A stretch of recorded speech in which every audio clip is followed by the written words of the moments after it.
What's up, everyone? Welcome into the Cannonballs podcast. As always, I'm one of your hosts, Dane Cannon. Co-hosting with me today is... Hey, your boy Jake Mother effing Bulls on the mic. 1, 2. And guys, we got a pretty lengthy episode coming your way. We got a good one. We got a lot of, news and notes from around the league coming your way. A lot of stuff's been going on since the last time that we recorded. And after we get into that, we're going to be going over our top 5 of our last position groups. And we're going to try and combine all this so we can try and get a little bit of a mock draft going for you guys right before the draft comes this Thursday. So we're going to be covering cornerback, safety, and linebacker. Guys, I'm going to just be honest with you. Cornerback and safety is exciting to talk about. This year's linebacker class is not my favorite to cover. If your team needs a linebacker, I do apologize in advance. I don't think that this is necessarily the draft. You might have some talent with a couple of them that could sneak into the second round, but we'll get into that in just a little bit. So guys, if you guys aren't already, like, comment, subscribe, follow us on our Instagram at Cannonballs_podcast. Jake, do you have anything to add before we get going? No, I'm ready to get into it, my guy. First things first, I think we skipped over this, so we're going to mention it. The Lions traded Jeff Okudah for I think it was a 5th round pick. It was either a 4th or a 5th. Yeah. So, yeah, I mean, it's pretty surprising. But I guess, he's been hurt. I think he's only played like 20 games total. So when I first heard the news, I was pretty surprised. I was like, whoa, what the hell? Like, he's a 3rd overall pick, like former 3rd overall pick or 4th, something like that. Mm-hmm.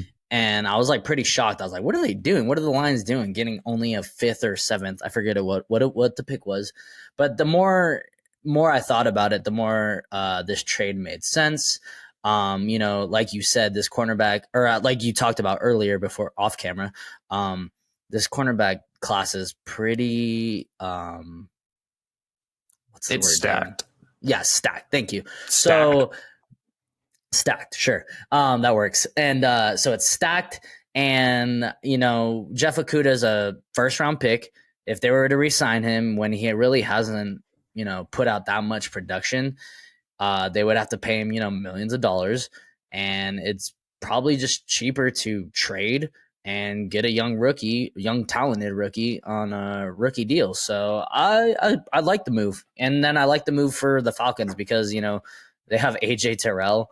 And, if Jeff Okudah can live up to the 1st round pedigree, that could be a really solid cornerback room in Atlanta. So I think it's a win-win for both sides. I don't know. What do you think? Yeah, honestly, I like the move for both teams as well. I think that you're banking on the upside that Jeff Okudah could play, behind, because he was drafted, I think, 3rd overall, like you already mentioned. So he came in with high expectations, and unfortunately, his health has been kind of the detriment of his production. It's not necessarily that the talent isn't there. It's more so just because he hasn't been able to stay on the field. So if he's able to stay on the field, I think that Jeff Okudah will be one of the better cornerbacks in the NFL. He just hasn't lived up to the expectations because he can't stay on the field. So if he's able to, the ceiling is pretty high for him. However, the lack of production when he is out on the field kind of does scare me a little bit, because he kind of does have a low floor as well. Just because if you're not out there consistently, cornerback, you need the reps. You need to be out there consistently in order to improve. And, if you're dealing with injuries, you're not able to get out there, practice your movement, practice as much as he would like. So, it's kind of it's a gamble, it's a risk, but I like the upside that Jeff Okudah could provide for the Falcons, especially like you already mentioned with AJ Terrell on the other side. Right on. Biggest news of the week: Jalen Hurts is a very rich man. He signed a 5-year, $255 contract. Yeah, $255 million.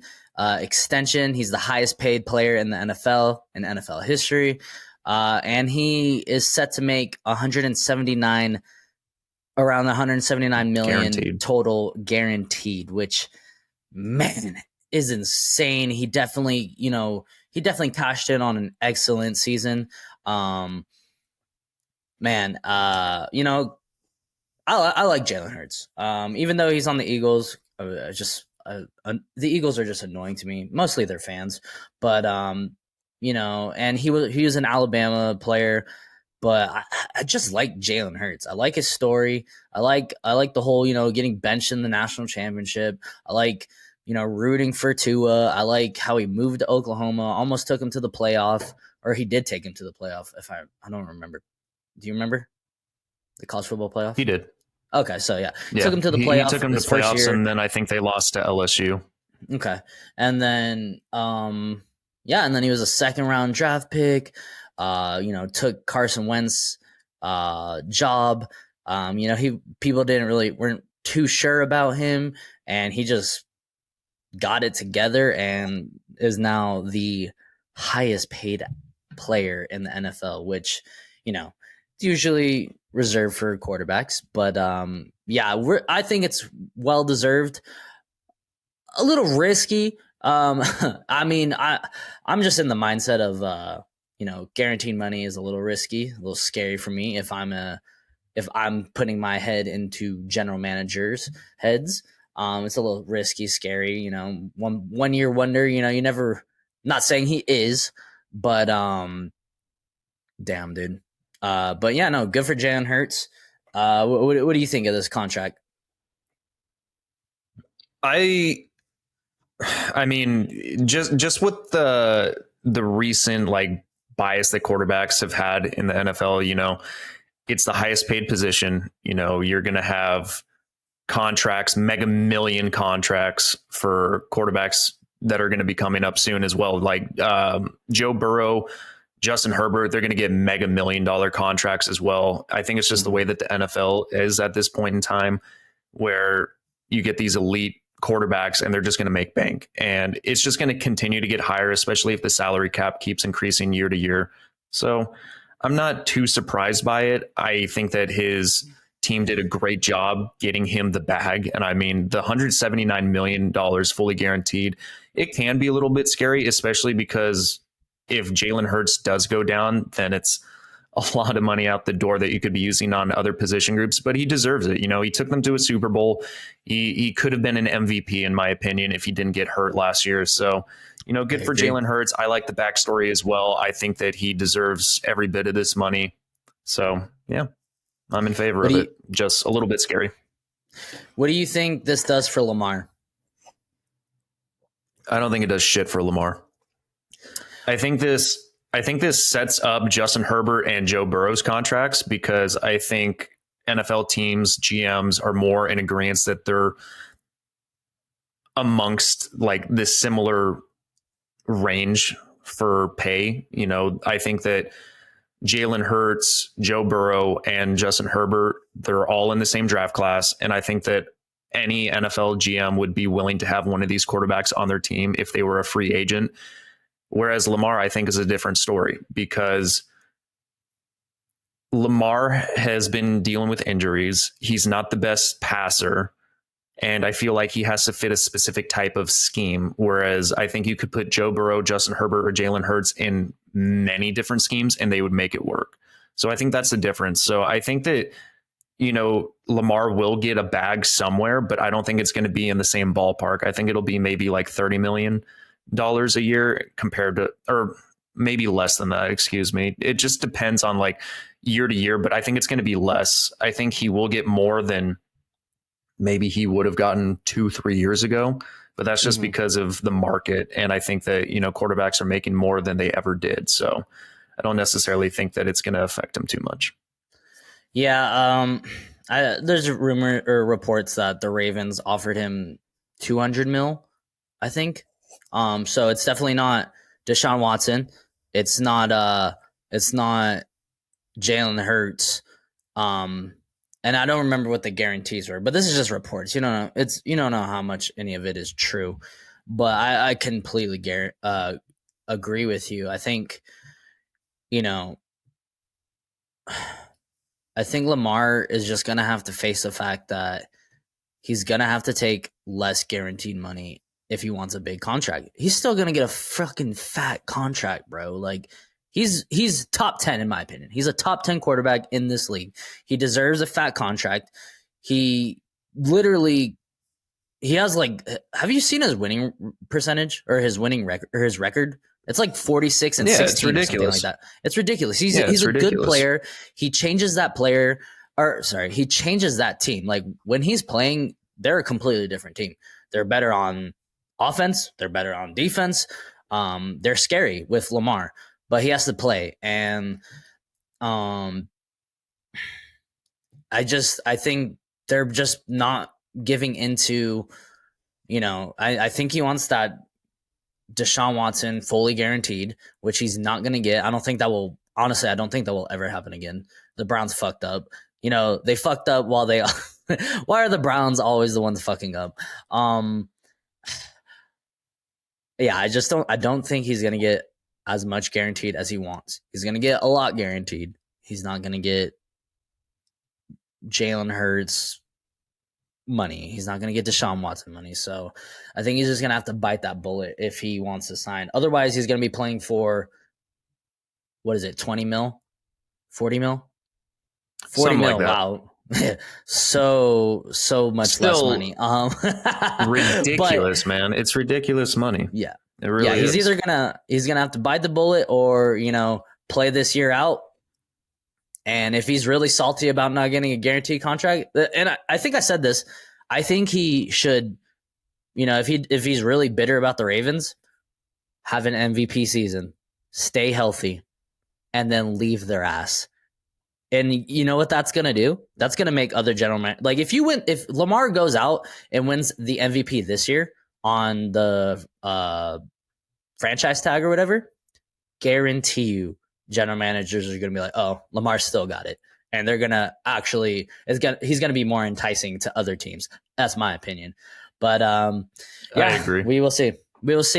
And no further news on Aaron Rodgers. So thankfully we don't have to talk about that bullshit.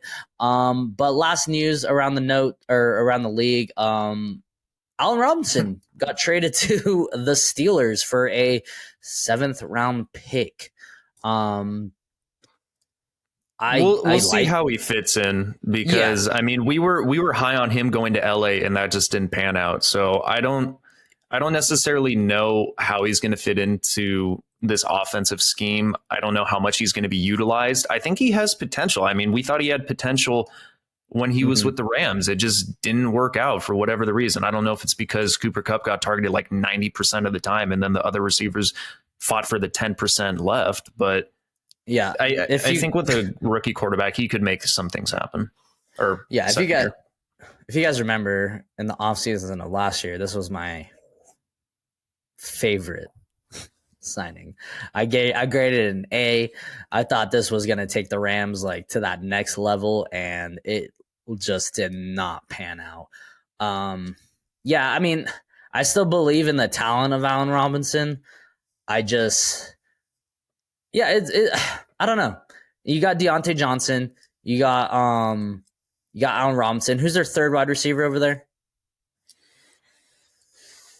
It's not Chase Claypool anymore. They got rid of him. God, who is it? I can't remember off the top of my head. I'd have to look that up, honestly. I've been so focused on this year's NFL draft, getting ready for all these players. Yeah. I think it's definitely a downgrade for Allen Robinson. So let's just say I won't be taking him as high as I did last year in fantasy.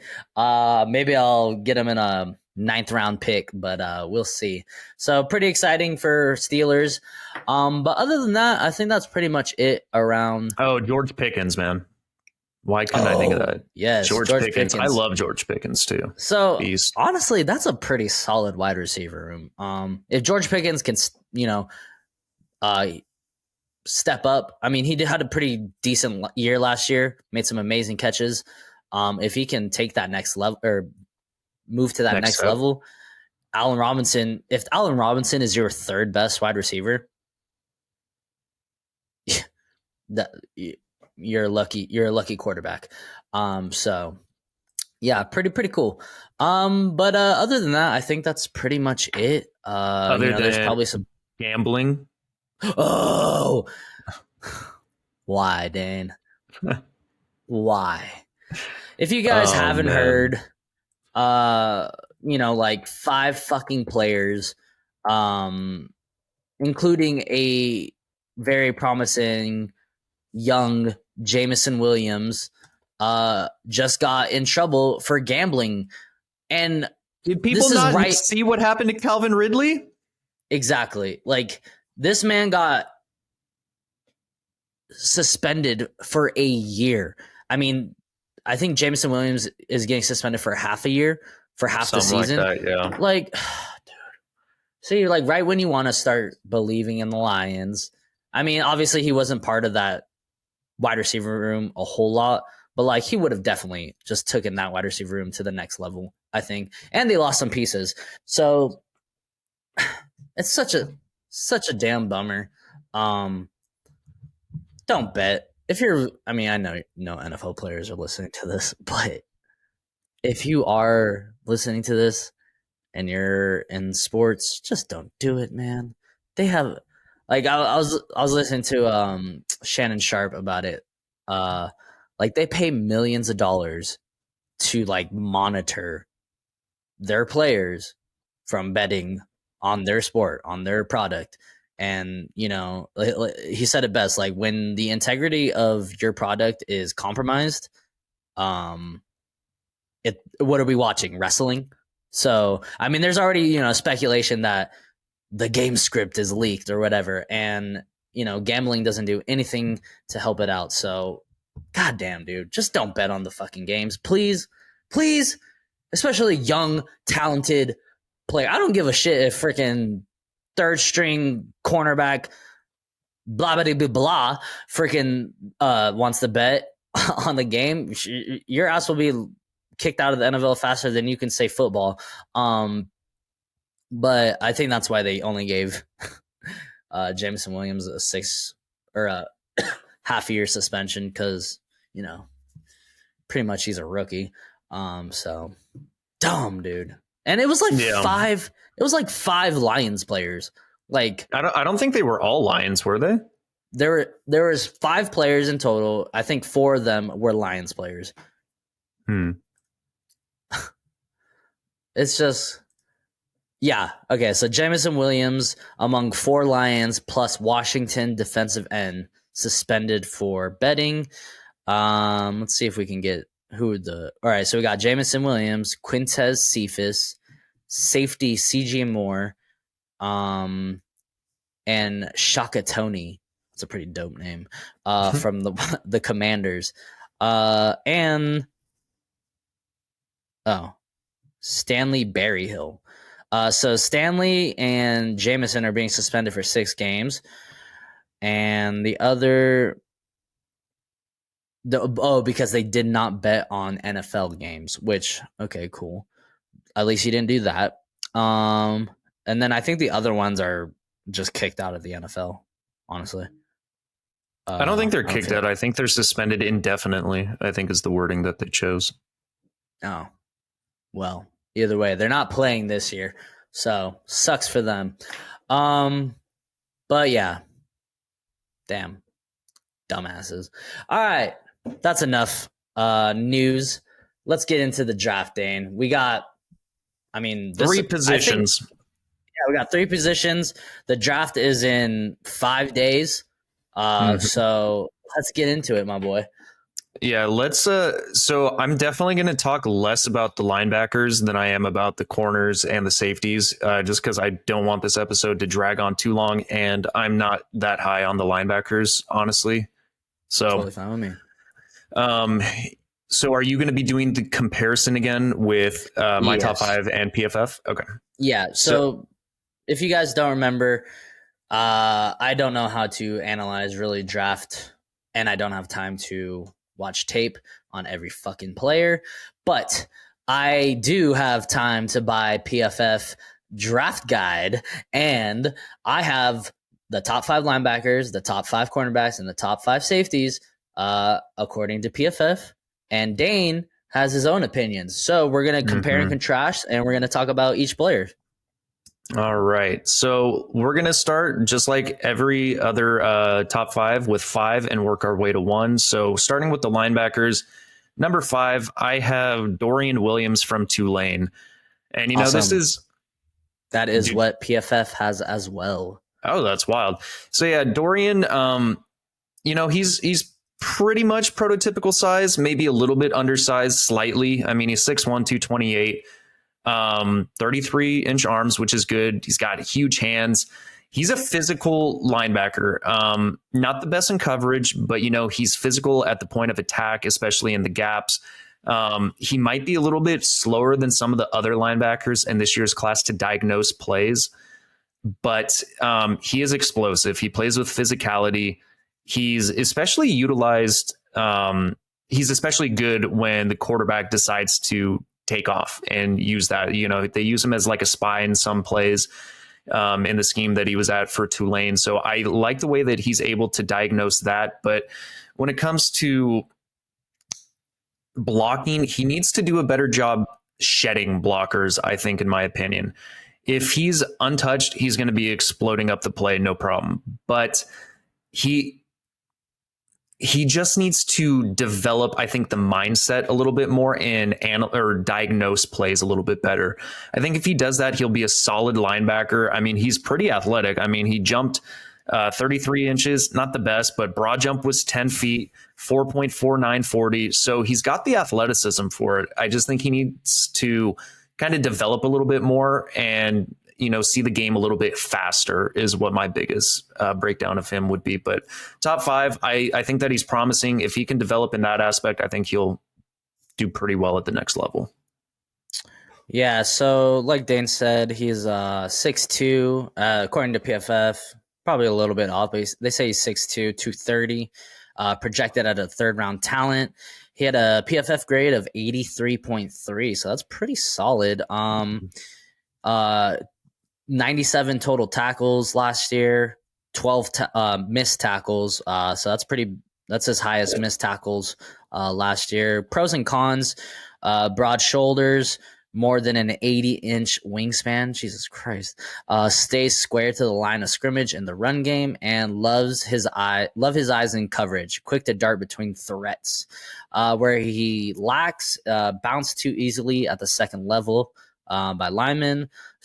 Like you said, struggles to work off blocks. He leaves his feet as a tackler, so a lot of diving. And not particularly instinctive run defender.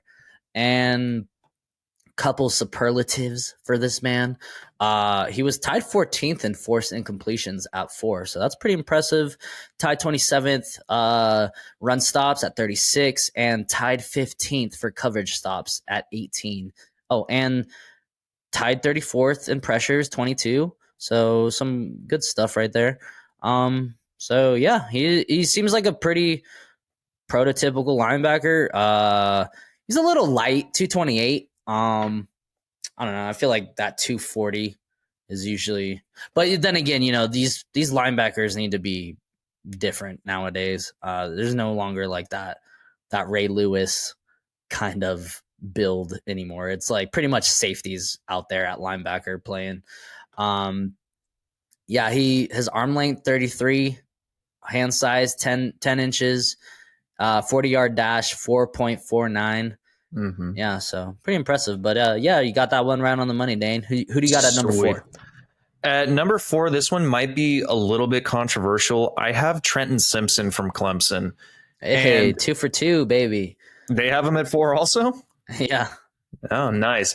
Yeah, for me, Trenton Simpson, I think he might be the most athletic out of these linebackers. The only issue that I have with him is I think he is phenomenal when it comes to blitzing and kind of like going downhill.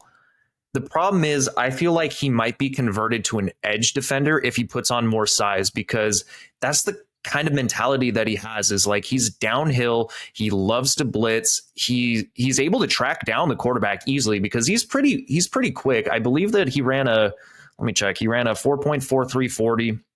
So pretty fast. He's decent size. He's 6'2", 235. He's good with underneath stuff, but I'm not that confident with him when it comes to like coverage that's a little bit deeper down the field. I think that he can also do a better job shedding blockers at the second level. Um, he kind of gets bumped and bounced around a little bit by linemen. That's why I just like him when he blitzes, man. I really like how he squeezes and pressures the quarterback and running back. Like if he can diagnose the play correctly, he's downhill in a heartbeat. It's just the second level stuff that kind of gets me a little bit. And I like his physicality. He's fast. He is, like I said, he's probably the most athletic linebacker in this year's class.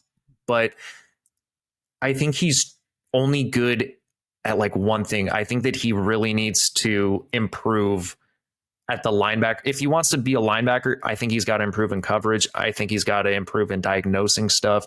And I think that's like very common for a lot of these linebackers in this year's draft. I mean, shit, dude. I had Noah Sewell at number 1 before this year started or before the 2022 season. And then he's not even in my top 5 because he cannot cover at all.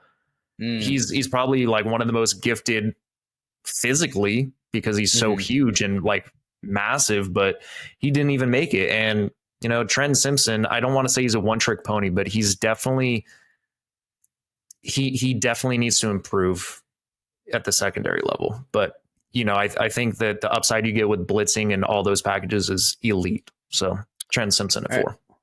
Right on. Yeah. Pros and cons. He's a high-end athlete. So much so that he played a slot and overhand role. Willing and able blitzer, just like you said, no hesitation into contact. And struggles, cons, struggles to see both receivers and the football. So just like Dane said, some coverage issues. Limited experience between the tackles, only 1 year as a starter. Lack of plays on the football, no career picks, and 2 career pass breakups. So yeah, struggles pretty mightily in the coverage game. The biggest thing, he's tied 14th with forced incompletions at 4. So other It's than not that, a great nothing. coverage linebacker here. I'm just Yeah. gonna say Other than that, there's nothing really too crazy. Yeah, they kind of just talk about how he's athletic, blitzes, like you said. So right on. Trenton Simpson at number 4. Okay. Number 3. Okay. I think he's number 3 because of his mental aspect. I think he plays with the heart of a fucking lion, dude. Like this guy is not your prototypical size. His name's Ivan Pace from Cincinnati. He's my number 3 linebacker. Okay. And I think that if he was a little bit, I think if he reached the 6-foot mark, NFL GMs would be a little bit more likely to draft him. I just like him because of the way that he plays. He plays way bigger than his size actually is. He's a bowling ball, man. I think he's like 5'10", but he's like 230, so he's stout. He's a little bit on the shorter side. Arms aren't the best, you know, not necessarily the most athletic, but he plays with such heart, dude. Like he puts it all on the line. He's great at blitzing as well. He's good at tackling. Like I think he's a pretty sure tackler. You know, there are some times that he kind of gets blown off the play. Since he is a little bit on the smaller sides, it is a little bit harder for him to see in the backfield. And I think that he can kind of get lost in transition if like it's a play action play, which kind of gets me a little bit worried because maybe he is too quick to move up if it's a pass and then kind of gets thrown over top. But, you know, he is decent in coverage. I think that he can diagnose plays a little bit quicker than the previous 2 linebackers that I talked about. I just think that he needs a little bit more height to see kind of what's going on in the backfield. But I like him, you know, a lot. I just think that he puts it all on the line, man. Like he will give you 100% every single play. And, you know, he's pretty sturdy. You know, he's on the smaller sides, but, you know, I don't know, man. He just looks like a linebacker. He plays like a linebacker. I got him at 3. All right. Well, I mean, I like this guy more, just reading a little bit about him. I like him more than the first 2. But PFF has him at number 7.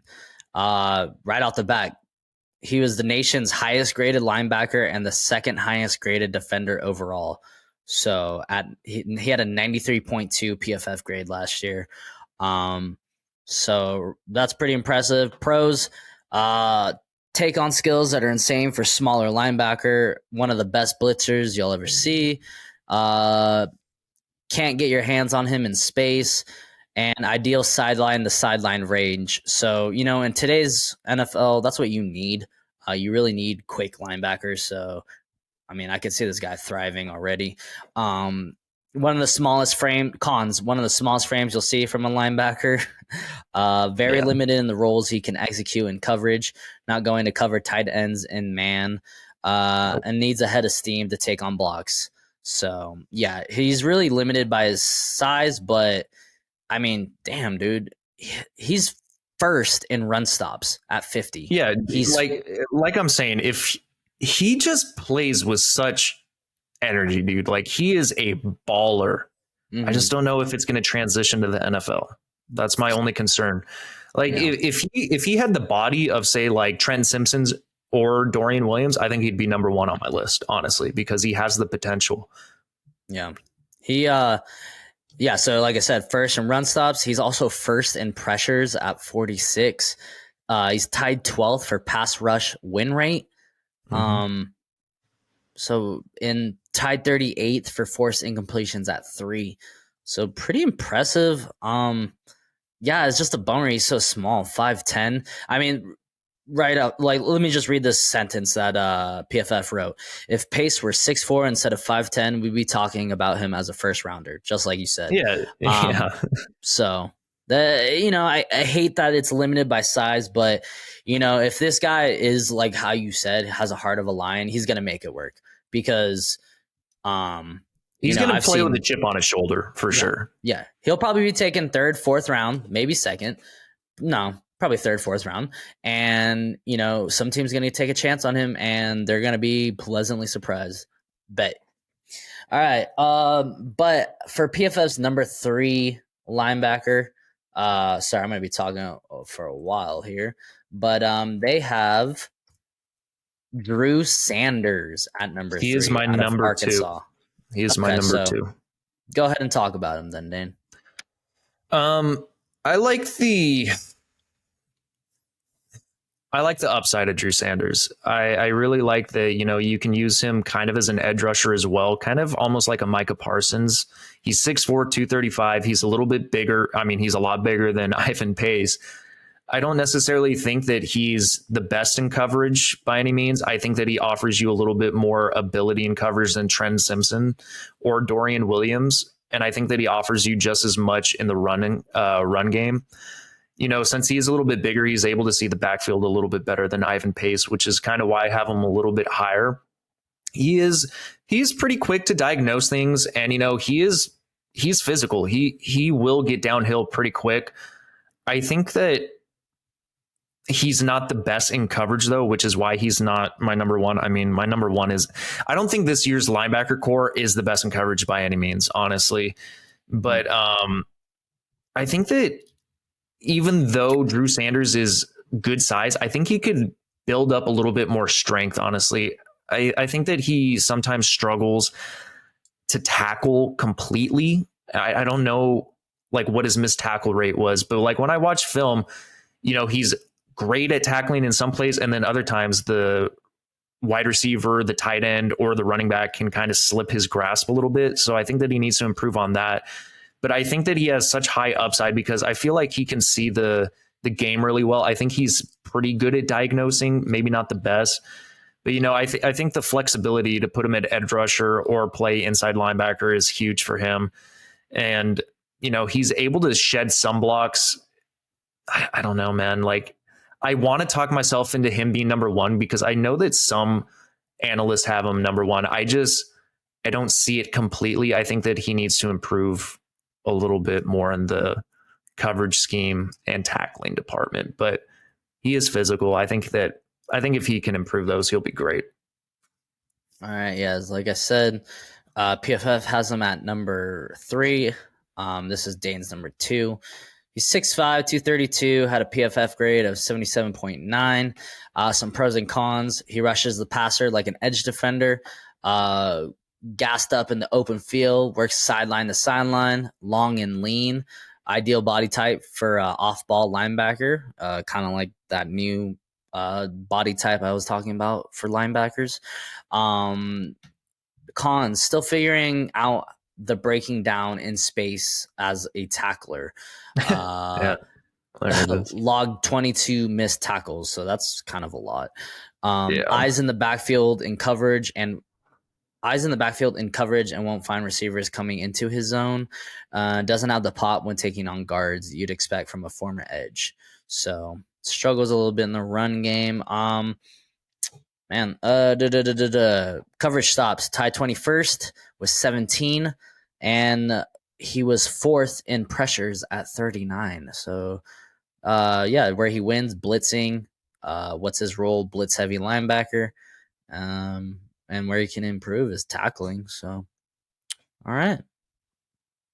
Yeah. Oh, and so I guess I should do number 2 then, right? Yeah, who's their number 2? Number 2 is Jack Campbell. That's funny. That's my number 1. Who the hell do they have at number 1? All right, well, you talk about number 2, and so they have. Yeah, okay, so Iowa is typically known for having a good defense, and for me, Jack Campbell, he fit the mold, and he's 6'5". I think he's around 245, 250 pounds. He's athletic. He didn't run the fastest 40, but I mean, a 4.65, I think is what he ran for being about 6'5" is pretty impressive, especially at almost 250 pounds, whatever he was. I know that he jumped almost 11 feet. Vertical jump was almost 40 inches. He's explosive. And I think that he's able to diagnose plays. I think he's pretty damn good in the run game. And like I said, none of these linebackers really blow me away in coverage, honestly. Mm-hmm.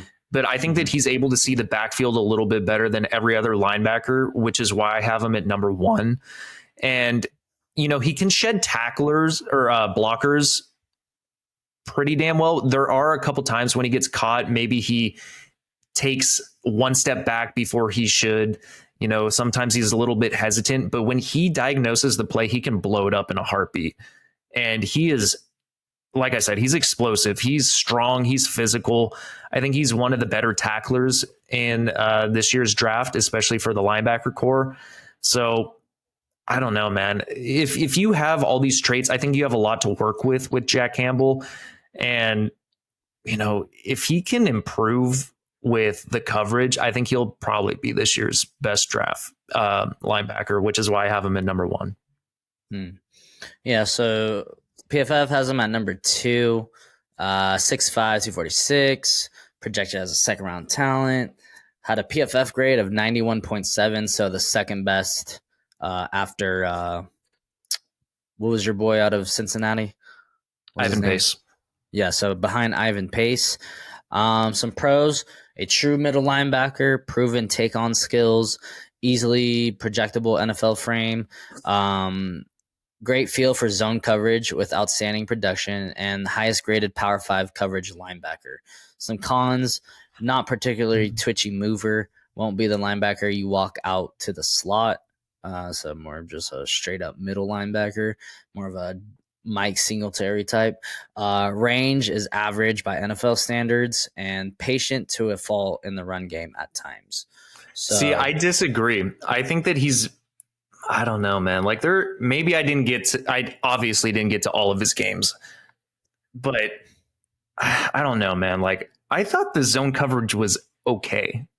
I thought it was okay. I thought he was better in the run game than he was in zone coverage, but maybe I just have to watch more tape on him. I mean, it's hard to watch tape on everyone and watch a bunch of games. So yeah, maybe he just had a good game. It is. His best superlative, he was tied 9th and coverage stops at 19. So maybe I just watched the wrong games. Yeah, nothing too special. Where he was ranked. Yeah. So I guess we should get to number 1 for PFF, which, Dane had pretty much all of them except for number one. What's his name? Well, number one, and what was the dude out of Cincinnati? Shorty, 5'10"? Ivan Pace. Ivan Pace. So that was the only one that you had different. I had in top 5, and they didn't. Yeah. So the number one linebacker for PFF is Devon Witherspoon out of Illinois. How do they? Devon's a cornerback. He's not a linebacker. Did I write that twice? Oh, my fault. Dude, I was about to be like, no fucking way. Devon's a cornerback. My fault. Spoiler alert. Sorry, guys. All right. The number one linebacker is Diane Henley out of Washington State. Dude, I had him at like 6. That's crazy. Okay. Yeah. So, let's see why. I mean, he's projected as a second round talent. He's 6'2", 232. PFF grade of 73.3. Doesn't have a lot of missed tackles, only 5. He had 74 tackles. Pros, former wide receiver with the fluidity of one still. So that's, in today's game, that is probably needed. Twitched up, all around sudden athlete, attacks ball carriers instead of letting them come to him. Surprisingly solid tackler for offensive convert, where he lacks, new to pedaling out underneath in breaking routes at the intermediate level. See the wheels turning when the offense brings a lot of misdirection. On the older side for a prospect, 6-year player. Where superlatives, he was tied 6 in coverage stops at 20, and he was tied 28th for pass rush win rate at 24%. He was 23rd in missed tackle rate at 5.2. So is that good or bad? I can't tell. Yeah. So I mean, let's see. He ran a 4.5 40-yard dash, 35 inch vertical jump, 10.5 broad jump. His pro comparison, Dre Greenlaw. If you're a 49er fan, you know who that is. Dre Greenlaw is, behind Fred Warner. He's a beast, savage on the linebacking core. So if he's like Dre Greenlaw, I'm all about it. Where he wins, he's twitchy. Like I said, he was a former wide receiver, so he knows how wide receivers run, what they like to do. So he's probably going to get a little bit of a can't think of the word. What else is new? He's going to have a leg up on them, or at least know what they're going to try to do. What's his role? Wing linebacker. So, he won't be able to take on linebacker. He's going to be, sideline to sideline, blitzing, I could see, out wide. So, yeah, that's their number one overall linebacker. All right. Well, maybe I got to rewatch his tape. I mean, like I said, I'm not the biggest fan of this year's linebacking core, but these next 2 groups I love. I really do love the defensive backs of this year's draft. So I say let's get into it, Jake. We're already at 43 minutes. So let's start with... I got a proposition. What's up? Let's do cornerbacks, and then we'll do safeties next episode because we're already at 43 minutes. How about we do safeties this episode? Because I think safeties and linebackers are more closely related than corners. Cornerbacks can be their own.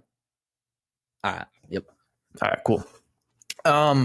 So starting off at number 5 for me with my safeties, I have Jartavius Martin from Illinois. And spoiler alert, Illinois' defense was stacked this year with defensive backs. And Jartavius Martin, him and Sidney Brown are just freaking great. I love both of them. What is going on? My computer started lagging. Anyway, but Jartavius Martin, 5'11". He's a little under 200 pounds, but, his athleticism is pretty damn good. I think he ran a 4.4 40. Vertical jump was, I think, 44 inches, so he can pop. His broad jump, I think, was over 11 feet, which is insane. And you see it on the field. Like, he has athleticism for days. I think that one thing that he can improve on is definitely tackling. He likes to kind of just hit with the shoulder sometimes and not really wrap up. I think that he needs to improve on that, but he's great in coverage. I think he has fluid hips. I think that, with the athleticism tools that he has, he's able to high point balls left and right. So he's got good sideline to sideline speed. I think he offers versatility in both nickel and other box safety roles. He can play cornerback if he wanted to, I think, in my opinion. And, he's got a really good mindset. I think that he's able to diagnose plays pretty effectively. I would just say that he needs to maybe improve on his play strength against maybe tight ends and maybe take better angles on some tackling plays. But if he's beaten over the top,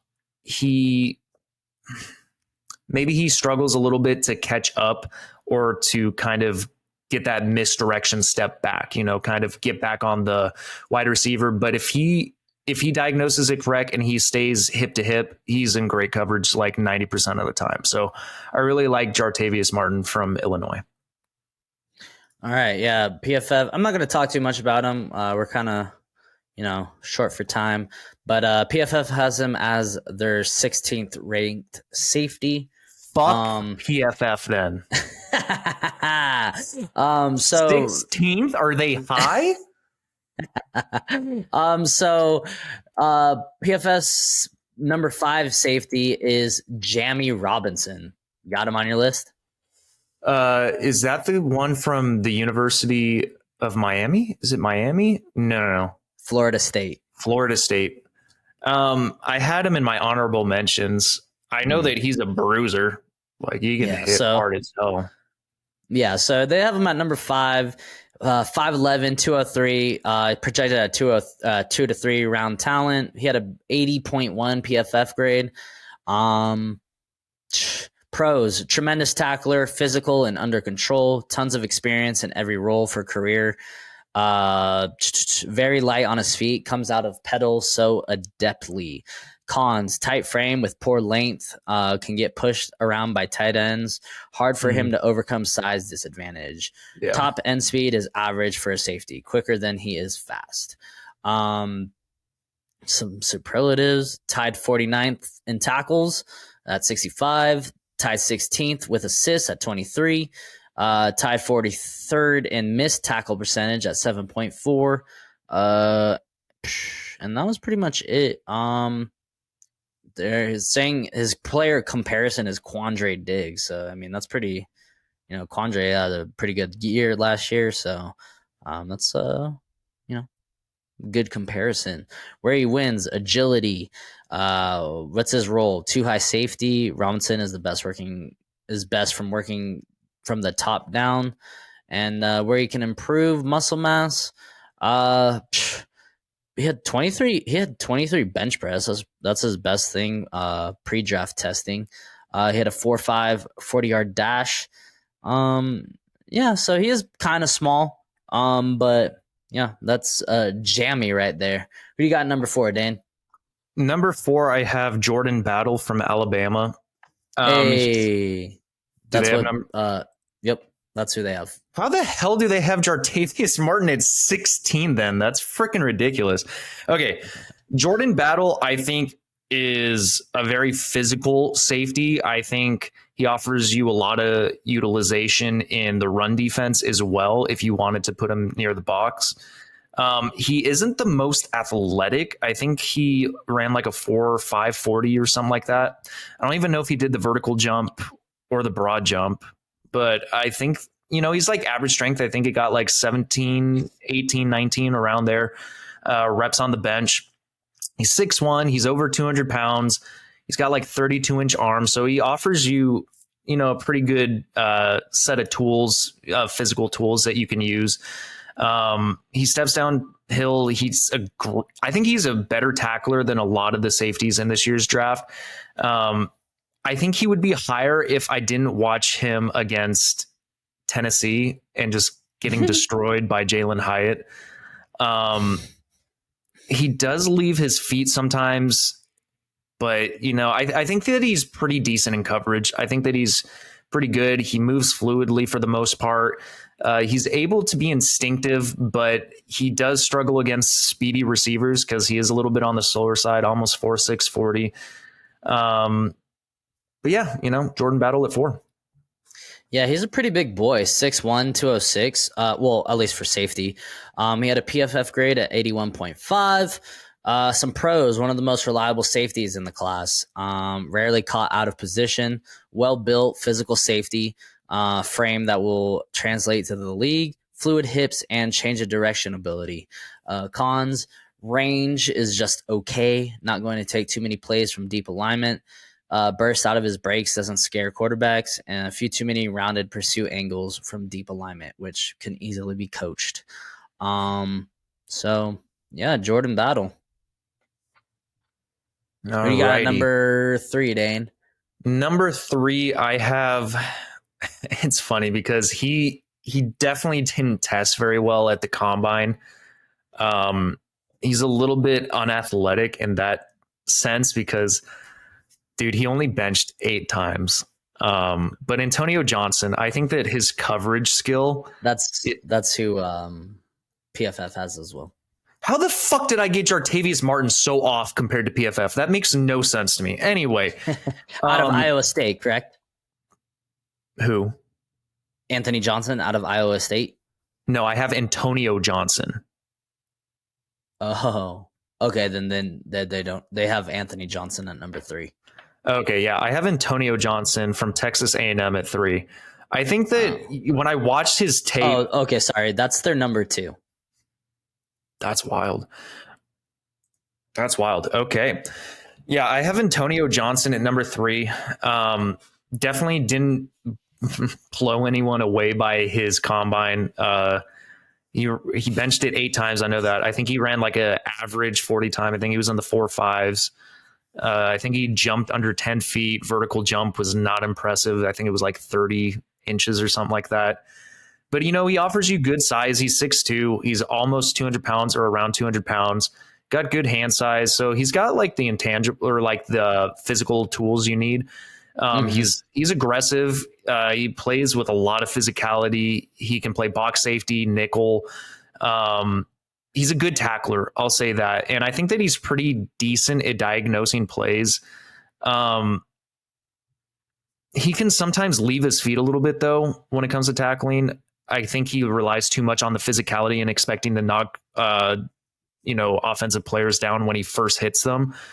Kind of gives a little bit too much cushion in man coverage, but I think that he's good in coverage, man. Like, I don't know. It's just something when you watch the tape, it's more so a feel for the game, I think, that he has, and he's able to just put himself in good position. I think that he's good against some of the bigger targets, especially in the slot, which is where I think he'll be utilized a little bit more. Especially against like tight ends and stuff like that. I think he could be really good. He has good quickness. I don't know if he has like burst, which is why I think that he's able to get to the receiver very quickly, but he can sometimes get lost in translation. But other than that, I think the ball production's there. So I got Antonio Johnson at number 3, right? 3. Yeah. And like I said, Antonio Johnson is the number 2 safety in PFF's grades. So I'm not going to talk about him. I am going to talk about Anthony Johnson, who is not on your list, correct? No, he's not. Yeah, so he's the number 3 safety. So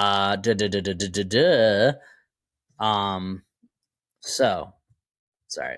All right, so Anthony Johnson, he's out of Iowa State.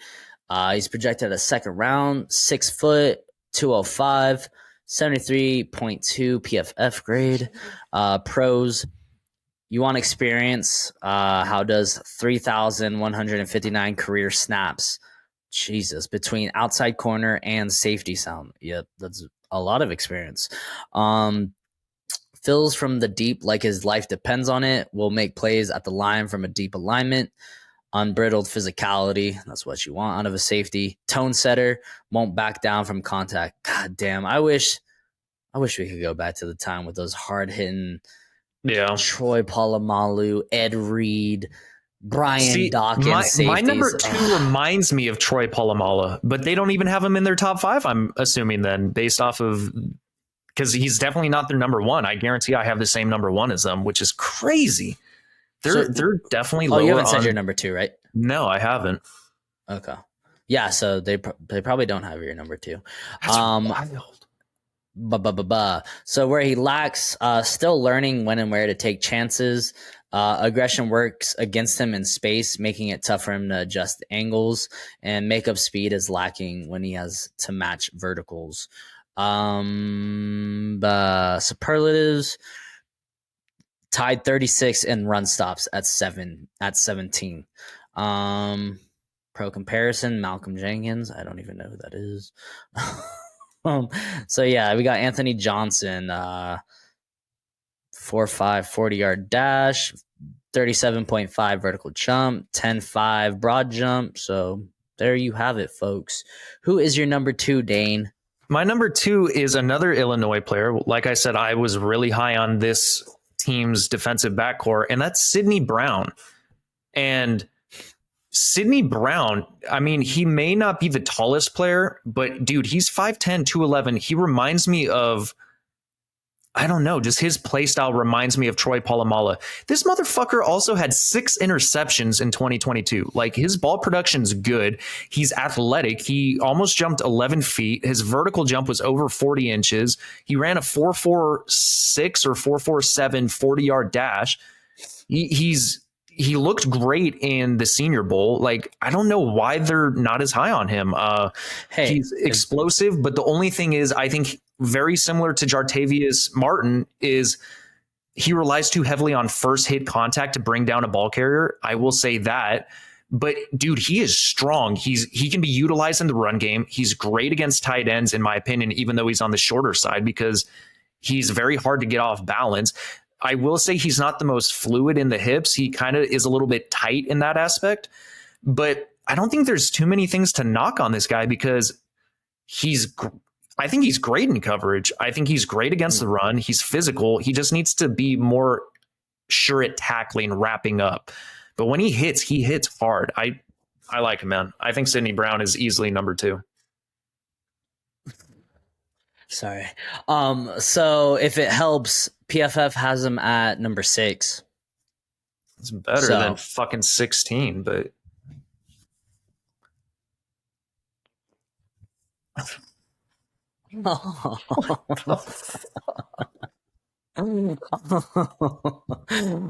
So Sidney Brown, let's see why they have him, where he is. He had a 78.4 PFF grade. Pros and cons: he's graceful explosion, elite movement skills, but rarely looks like he's trying. Tons of experience, 5 years as a starter, 3,168 career snaps. Gym rat, completely maxed out. His frame shredded to the gills. All right, let's see a body pic. Dude, he's insane, bro. Let's see those muscles, baby. Where he lacks, very inconsistent tackler. Missed 15% or more. Missed 15% or more of attempts every year of his career. Okay. Very short for a safety, limits his ability versus tight ends, and played almost solely in the box in 2022, but doesn't really profile to an NFL box safety. Superlatives: he was tied 8th in forced incompletions at 8th, and tied 49th at 16 in run stops. Where he wins: athleticism. What's his role? Versatile safety, and where he can improve: tackling. So there you have it. I mean, his pre-draft testing is pretty off the charts. He also benched 23 times, 23 reps. Yeah, he had 23 reps, a 40.5 vertical jump, a 10.10 broad jump, 10.25 hand size, and a 4.47 40-yard dash. So, I mean, I personally, I can understand why they could, if he's such an inconsistent tackler. That's the one thing that huge. I will say, because like I said, he relies too much on the first hit to knock down a receiver or running back. But when he hits, and he does wrap up, it looks great, dude. He just needs to do it consistently. Like, I don't know, but the production in interceptions, like 6 interceptions in 2022, is great for a safety. Mm-hmm. You have some of these safeties who are like 1-2. It's I don't know, man. I'm higher on Sidney Brown. I don't care. I'm going to defend Sidney Brown. If he increased his tackle or decreased his missed tackle rate percentage, I think he'd be fine. God, you're so fucking annoying. All right, let's get on to number 1, because I guarantee I have the same number 1 as PFF, and that's Brian Branch. Yes, sir. So what's crazy is Brian Branch is easily the best tackler in this year's draft. I think he only had 3 missed tackles in his entire career at safety. Something ridiculous like that. Like, it's absolutely ridiculous. The only thing is his athleticism is not great. He almost ran like a 4.6 40, but it kind of reminds me of Hamilton. What was his name from Notre Dame? Kyle Hamilton. Because Kyle Hamilton didn't test the best at the combine, but he was easily like the number 1 safety. And I think that's the same thing for Brian Branch. Like, he's probably the best at diagnosing plays. He's really sticky in coverage. He's great against the run. He plays physical. He plays bigger than he is because he's only like 6 foot 190. But, you know, I don't know, man. There's not much to dislike from his actual tape. I think his production's a lot better than his athleticism. I'll just say that. So I'm not going to knock Brian Branch. Dude, I can't. You're so fucking irritating sometimes.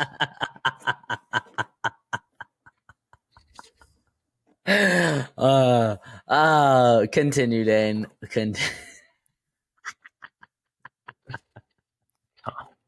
But yeah, Brian, I really don't have any knocks for Brian Branch. I mean, I really don't have anything other than his athleticism.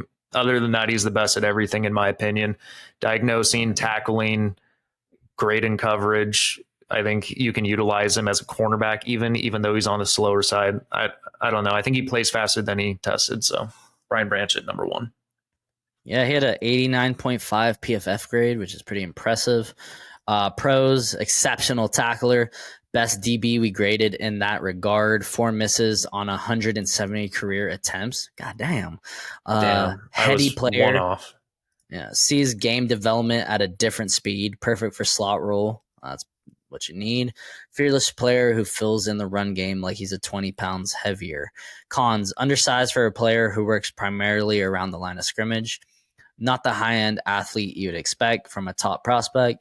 Really one filled slot role. Played 101 career snaps at deep safety. Superlatives, damn, he's got them all. Tied 18th in tackles, 74. 9th in missed tackle percentage at 3.3. Tied 4th in forced incompletions at 9. Tied 5th in run stops at 24. Tied 10th run stop rate at 7.8%. Tied 1st in coverage snaps at 15. Where he wins is football IQ. What's his role? Slot, and where he can improve play strength. Sounds like a beast, man. His comparison is Jimmy Ward, so I mean, I like him already. Just watching him play, he definitely shows why he's my number 1. Like any film that you put on, he definitely shows why he's like some of the best tape you've ever seen. It's ridiculous. Right on. Well, folks, that is our linebackers and safeties. Yeah, we're almost done with with our draft grades, or whatever you want to call it, our rankings. So let's close this one out, Dan, because I got to pee. Yep, guys, follow us on our Instagram at cannonballs_podcast. We're just going to be doing one more episode for cornerbacks, which will be our next top 5. And then Jake and I are going to try and get a mock draft out for you guys. So Jake, do your thing. Close us out, baby. All right. Thanks for listening. Follow us on Instagram at cannonballs_podcast. And that's a cannonballs with a Z. Did you already say that? Yes. Fucking brain fart. Shit. All right. The draft's almost here, folks. So, be ready. We'll see what happens. All right. Thanks for listening. As always, Peace. God.